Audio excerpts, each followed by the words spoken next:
আসসালামু আলাইকুম। আজকের নতুন ভিডিওতে সবাইকে অভিনন্দন।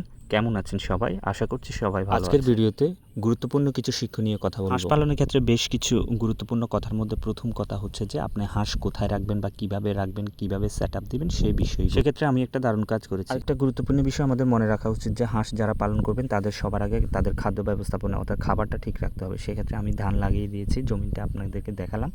আরেকটা সে গুরুত্বপূর্ণ কাজ করলাম সেটা হচ্ছে যে আপনার যে হাঁসের জন্য খাঁচাটা আমি এই জন্যই তৈরি করলাম, বিশেষ করে দুর্ঘটনা এড়ানোর জন্য এবং বেশি পরিমাণে হাঁস পালনের বাচ্চা ব্রুডিংয়ের জন্য আমার আলাদা করে কোনো স্পেস নেই। অনেক সময় দেখা যেত যে আমি যখন বাচ্চা ব্রুডিং করতাম তখন বড় হাঁসগুলো এসে বাচ্চাগুলোকে কামড়িয়ে অথবা ঠুকরিয়ে যে কোনো কারণবশত মেরে ফেলত। আবার দেখা যায় যে মাঝে মধ্যে টানা বৃষ্টি হলে সব সময়ের জন্য আমি বড় হাঁসগুলোকে বাইরে ছেড়ে রাখি না, তখন আমার জায়গার সংকট পড়ে। তাই বাচ্চাগুলোকে সুস্থ, সুন্দর এবং পরিচ্ছন্নভাবে ব্রুডিং করার জন্যই আমি খাঁচাটা তৈরি করলাম। এছাড়াও খাঁচাটাকে আমি অন্যান্য প্রয়োজনেও ব্যবহার করতে পারবো। আমার এখানে টোটাল জায়গা হচ্ছে যে আপনার প্রায় 250 স্কোয়ার ফিট।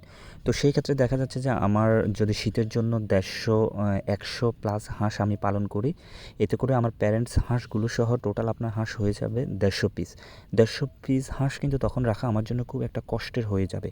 তো আমি কেননা হচ্ছে যে প্যারেন্টস হাঁসগুলো যদি ডিম বাচ্চা তোলে তাহলে আমি ওই ডিম বাচ্চাগুলো কোথায় রাখবো, সেই জন্যই মূলত আপনার হচ্ছে যে এই খাঁচাটা তৈরি করে প্যারেন্টস হাঁসগুলো সুন্দরভাবে আপনার ফ্লোরিং করতে পারে আর বাচ্চাগুলোও সুন্দরভাবে বড় হয়। আর এছাড়াও আমার মাঝে মধ্যে বেশ কিছু দেশি মুরগির বাচ্চা আপনার হচ্ছে যে তোলা হয়, সেইগুলোকেও তো রাখতে একটা ঝামেলা। তো সেইগুলো সুন্দরভাবে রাখার জন্য হচ্ছে যে আপনার এই খাঁচাটা আমি তৈরি করলাম।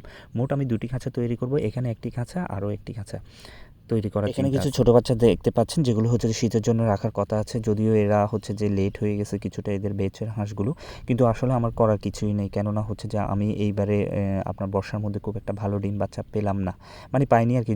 যাও পাইছি তাদের মধ্যে মৃত্যু হারটা মল্টিং বেশি ছিল, যার কারণে হচ্ছে যা পেলাম এগুলোকে খুব সুন্দরভাবে সোনার হরিণের মতো এগুলোকে বড় করছি।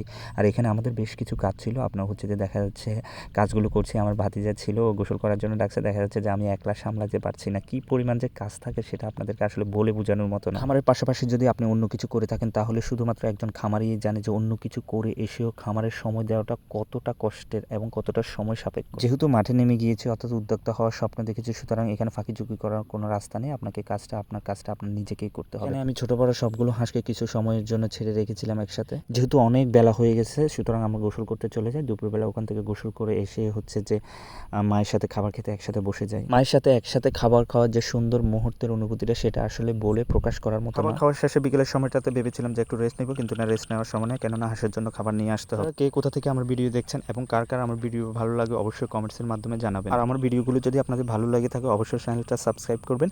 ফেসবুক পেজ থেকে দেখলে অবশ্যই পেজটা ফলো করে দিবেন। সকালে আমার খামারের জন্য দোয়া করবেন। আপনাদের প্রত্যেকের জন্য দোয়া রইল, ভালোবাসা রইল। আজকের মতো এখানেই রাখছি। খোদা হাফেজ।